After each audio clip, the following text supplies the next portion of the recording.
Olá pessoal, sou o Dr. Refrigeração, mais uma vez trazendo super dica aqui para vocês. Desta feita na linha branca, estou com a lavadora Electrolux, modelo LTD, capacidade de 11 kg.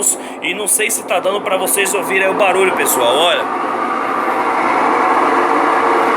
Isso aqui é barulho na mecânica, rolamento já foi pro saco.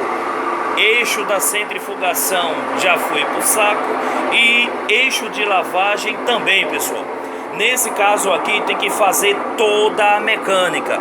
Só que eu vou passar um detalhe aqui para vocês, tá?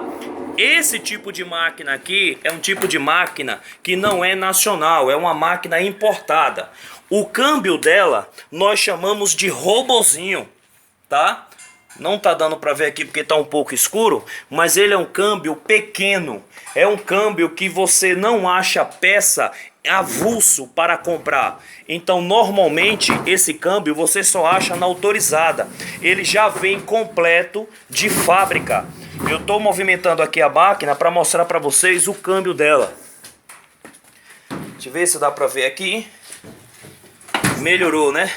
Olha ele aqui, o rapaz, olha. É esse câmbio pequenininho.